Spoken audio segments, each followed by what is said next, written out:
Hi friends, welcome to my channel. ఈరోజు నేను ఒక కొత్త స్టోరీ చెప్పబోతున్నాను. ప్లీజ్ లైక్ చేయండి, షేర్ చేయండి, సబ్స్క్రైబ్ చేసుకోండి. ఏరా రాము, ఉదయం నుంచి కనిపించడం లేదు, ఎక్కడికి వెళ్ళావు? పైగా నీకు ఉద్యోగం లేదు, సంపాదన లేదు అని అడిగాడు అప్పారావు. ఒరేయ్ అప్పిగా, నాకు ఉద్యోగం లేదు కరెక్టే, కానీ నేను సంపాదిస్తున్నా. ఎలాగో తెలుసా? 4 ఏళ్ళు కష్టపడి సంపాదించిన డిగ్రీ ఉంది కదా, ఆ డిగ్రీ మీద మన ప్రభుత్వం వాళ్ళు డబ్బులు ఇస్తారంట. అది ప్రతి నెల 1000 రూపాయలు. అది కాకుండా కిలో బియ్యం ఎంత? రూపాయే కదా. మా కుటుంబం మొత్తానికి ఇక 20 కేజీల వరకు వస్తాయి. ఈ రెండు కాకుండా అమ్మకి ఏమో వృద్ధాప్య పెన్షన్ వస్తుంది, తమ్ముడికి ఏమో అంగవైకల్యం పెన్షన్ వస్తుంది. నెలకి ముగ్గురికి కలిపి ఒక 6000 వరకు వస్తాయి. అలాగే మధ్యాహ్నం భోజనం చేయడానికి 5 రూపాయల క్యాంటీన్ ఉంది. ఇక బ్యాంకులో ఉన్న పొలం మీద అప్పులంటావా? మళ్ళీ ఎలక్షన్ వచ్చే టైంకి ఎవరో ఒకరు రుణమాఫీ చేస్తారు. ఇంకెందుకురా ఉద్యోగం చేయడం అని సమాధానం చెప్పి అక్కడి నుంచి వెళ్ళిపోయాడు రాము. రాముగాడు చెప్పిన సమాధానంకి అప్పారావు కంగు తిని, నీ సంపాదన ముందు అనిల్ అంబానీ కూడా దిగదుడిపే అని అనుకుని అక్కడి నుండి వెళ్ళిపోయాడు. తరువాతి రోజు రాము అప్పారావు కలిసి సిటీకి వెళ్ళారు. వీడు అసలే చాలా పిసినారితనంగా ఉంటాడు, ఇంత ఖర్చు పెట్టి సిటీకి ఎందుకు తీసుకొచ్చాడబ్బా అని ఆలోచిస్తున్నాడు అప్పారావు.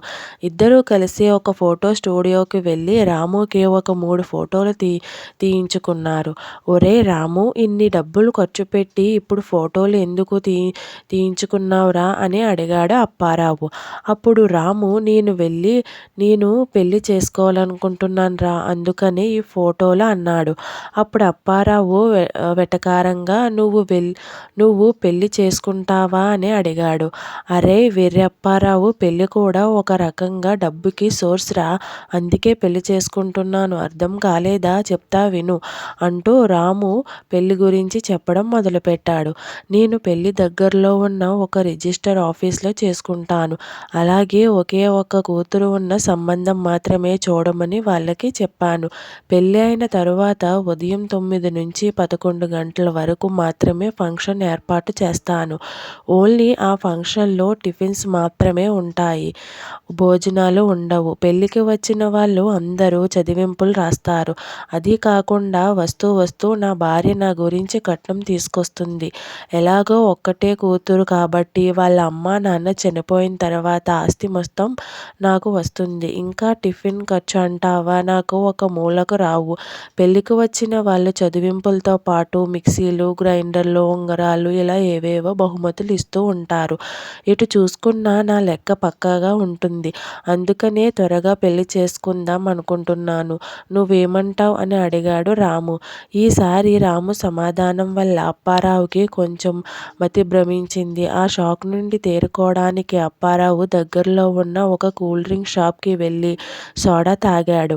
అప్పారావు మెదడు కొంచెం కుదుట పడ్డాక బయలుదేరారు. రాము చెప్పిన ప్రకారము ఒక సంబంధం కుదిరింది. తాను అనుకున్న విధంగానే అన్నీ జరిగాయి. ఇదంతా చూస్తున్న అప్పారావు నవ్వాలో ఏడవాలో అర్థం కాక వచ్చిన అందరూ అతిథులతో పిచ్చి పిచ్చిగా మాట్లాడుతున్నాడు.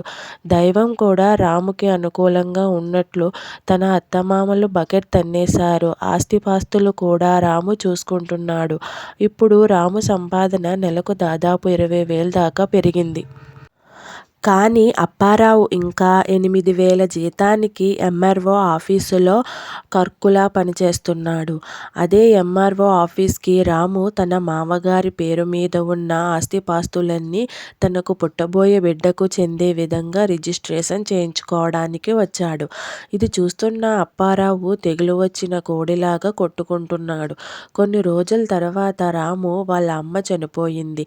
దహన సంస్కారాలు చేస్తే డబ్బులు ఖర్చు అవుతుందని రాము ఆ ఊరి ప్రెసిడెంట్ సహాయంతో వాళ్ళ అమ్మ శవాన్ని దగ్గరలో ఉన్న ఒక ప్రభుత్వ ఆసుపత్రికి దానం చేశాడు. ఇలా సొంత అమ్మ శవాన్ని దానం చేయడం వల్ల తనకు సొసైటీలో మంచి పేరు వచ్చింది.